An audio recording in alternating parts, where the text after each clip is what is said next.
کیا آپ جانتے ہیں کہ حضرت علامہ محمد اقبال رحمۃ اللہ علیہ کی 2 قبریں ہیں؟ تو چلیے چلتے ہیں آج کی ویڈیو کی جانب۔ یہ بات تو بچہ بچہ جانتا ہے کہ مفکر پاکستان، شاعر مشرق علامہ محمد اقبال سیال کوٹ میں پیدا ہوئے اور ان کی آخری آرامگاہ لاہور میں ہے۔ ان کا مزار بادشاہی مسجد اور قلعہ لاہور کے درمیان حضوری باغ میں واقع ہے، اور ہو سکتا ہے کہ آپ نے وہاں حاضری بھی دی ہو۔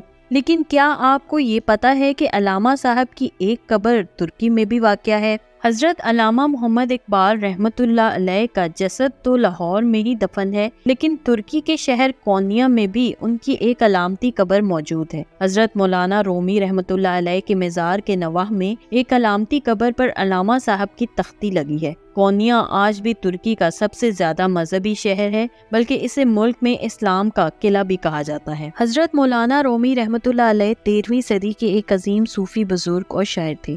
آپ کا پورا نام جلال الدین محمد رومی تھا۔ آپ موجودہ افغانستان کے علاقے بلخ میں پیدا ہوئے، لیکن منگولوں کے بڑھتے ہوئے حملوں کی وجہ سے ان کے والد نے مغرب کی طرف ہجرت، جہاں مولانا نے بالآخر کونیا شہر کو اپنا ٹھکانہ بنا لیا۔ آج اس شہر میں مولانا رومی کا مزار مرکز نگاہ ہے۔ مولانا کا شعری مجموعہ مثنوی اس وقت مقدس آسمانی کتابوں کے بعد دنیا میں سب سے زیادہ پڑھی جانے والی کتابوں میں سے ایک ہے۔ دنیا بھر سے لوگ ان کے مزار پر حاضری دیتے ہیں۔ نواح میں ان کے شاگردوں کی قبریں بھی موجود ہیں۔ انہی قبروں میں سے ایک کے خطبے پر علامہ صاحب کا نام بھی لکھا ہے۔ تختی پر لکھا ہے، یہ مقام پاکستان کے قومی شاعر اور دانشور محمد اقبال کو دیا گیا ہے۔ یہ علامتی قبر دراصل ڈاکٹر علامہ محمد اقبال رحمۃ اللہ علیہ اور مولانا جلال الدین رومی کے روحانی تعلق کو بیان کرتی ہے۔ یہ تعلق کتنا گہرا تھا، اس کا اندازہ اقبال کی شاعری میں بار بار ہوتا ہے۔ بال جبریل کی نظم پیر و مرید، جس میں مولانا کو پیر رومی کہا گیا ہے اور اقبال نے خود کو مرید بندی قرار دیا ہے،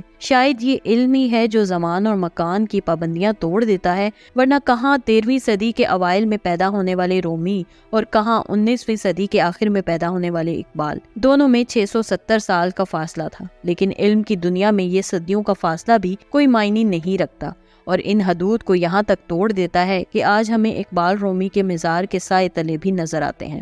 مصر کی ایک مشہور علمی شخصیت تھے عبد الوہاب عزام۔ انہوں نے ایک بار کہا تھا، اگر جلال الدین رومی اس زمانے میں جی اٹھیں تو وہ محمد اقبال ہی ہوں گے۔ 7ویں صدی کے جلال اور 14ویں صدی کے اقبال کو ایک ہی سمجھنا چاہیے۔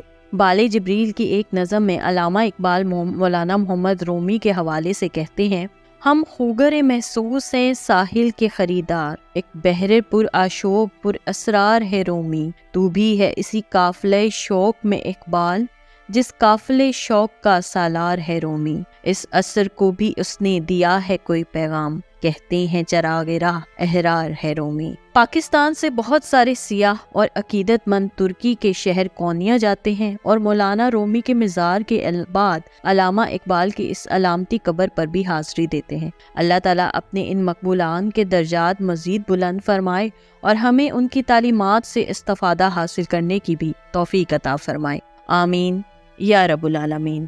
اس طرح کی مزید دلچسپ ویڈیوز دیکھنے کے لیے دیکھتے رہیے میرے چینل کو لائک، سبسکرائب اور شیئر ضرور کیجیے، اور ساتھ ہی ساتھ بیل آئیکن کو بھی دبا دیجیے۔ شکریہ، اللہ حافظ۔